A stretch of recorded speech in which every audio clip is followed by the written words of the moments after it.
Hey everybody, Boris Schlossberg from BK Forex. Welcome to our daily Forex technicals for 325.13. Euro dollar. Was the gap filled? Where do we go from now? As always, past performance not indicative of future results. Trading Forex carries high level risk may not be suitable for all investors. High degree of leverage can work against you as well as for you. Before deciding to trade any such leverage products, you should carefully consider your investment objectives, level of experience, and risk appetite. Possibility exists that you can sustain a loss in some of your initial investment, and therefore you should not invest money you cannot afford to lose. You should be aware of all the risks associated with trading on margin and seek advice from an independent financial advisor if you have any doubts. The information, including commentary and trade ideas provided by BKForex.com, should not be relied upon as substitutes to better research and should be informed before making investment decisions. BKForex LLC, BKForex.com merely provide this information for your general information. The information and opinions presented here do not take into account particular individual investment objectives, financial situation, or needs. All investors should obtain advice based upon their unique situation before making an investment decision. We're not responsible for any losses incurred on trading made by readers or clients as a result of any information contained here. I would not recommend investment, legal, tax, or professional advice. Well, of course, the story of the day today, of course, is the bail-in in Cyprus. And oops, where's my euro here? Come on up here. I'm gonna go to the full screen. And as a result, we had the burst of price action in Asia. We actually opened up down, gap down to 29.50. But as soon as the deal was done, the market flipped itself around, went through the 30s, pierced itself all the way to 30.50, which effectively kind of closed the gap here from last week, and quickly then turned around. Now broke back down below 30s. So where does that leave us? It leaves us, I think, in an indecision churn at this point, because although the gap was technically filled, this 30.50 looks to be a relatively stiff resistance for the time being. And we'll have to see how the price action translates for the rest of the day. But it was a standard, sell the news rally on a squeeze.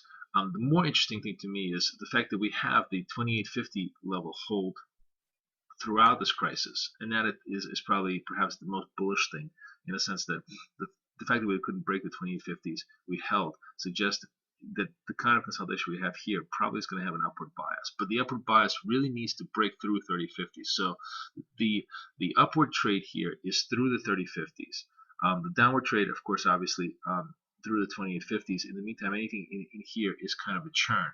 A breakthrough 30.50s still faces some very serious resistance. You have to take out the 3100s, which is a level of resistance, and ultimately 3150 for a full establishment of an upside trend. But as is typical, you always have a fill the gap reaction. Now comes the real truth. For the time being, if you look at sort of a shorter term time frame, you do have higher lows, suggesting that, hey, as long as we hold these lows, the consolidation is actually has an upward bias in its resolution. 29.50 is the near term low here, of course. If we come back, break 29.50 all the way down, then it looks within this range. It looks kind of negative. It looks sort of as though we have a reasonable chance to possibly test 29 and maybe even all the way out to 20.50. So this whole resolution unwinds down. If we hold above 29.50 and just basically trade here, the next assault on 30.50 could be positive, and that in turn could sweep more of the shorts up and push us to 31.50. So still kind of a unclear, choppy trade, but at least with a little bit more of a positive bias in the sense that the gap is at least filled, and we have a possibility here for further upside action as long as we can hold these key levels going forward. The structure in dollar yen, much less exciting so far as the day starts, but again, dollar yen, the really big level here is 94, and an unwind of 94s opens up a full move all the way down to 93s and 92s. The fact that dollar yen has pretty much set lower highs continuously here is not a positive development for those who are long. So therefore, any kind of a break here, first we obviously are above 94.50s. It's consolidation. If we do hold in the next couple of days above 94s and start turning back around, that would make a more positive case for a run back up 96, and then of course a break of 96 would pretty much signal that perhaps this whole consolidation zone is over. But in the meantime, consolidation zone is negative bias zone, and a break of 9400s really does open up a move all the way down to 93s. So again, kind of watching dollar yen to see where we can get some action. Pound was much more constructive. Pound definitely went above this key 52.25 level, but right now we're just stalling out here, as we can see in the European session, and we could have a little bit of a correction and consolidation back down to 52s. The near-term support is 51.50. The really long-term support is 50.50. So it's not completely impossible for the pound to kind of come back after it tested the highs to find some support, but a break here above the near-term highs here around 52.50 does open up a possibility of 5300. Just right now, it looks to be consolidative in nature, but a break higher, if we get a burst of upside risk here, it definitely puts us on a track towards the 5300 of the pound. It's the most promising of all the upside trades right now. And lastly, Aussie. Aussie looks okay. It's holding its own very much around the 104.50 level. We filled the gaps. We consolidated.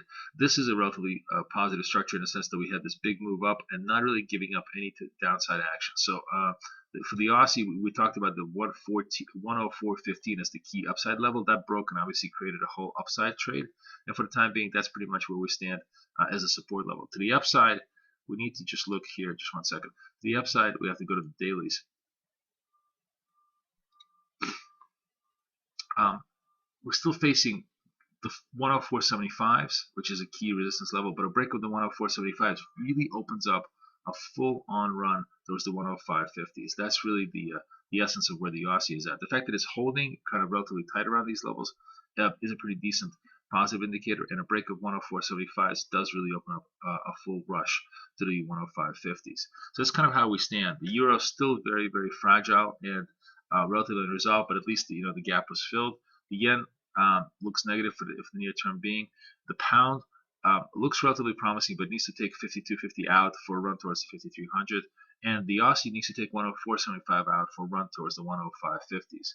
That's the day for the 25th of March. Wishing you guys the best of luck and the best of trading. Boris Schlossberg, over and out.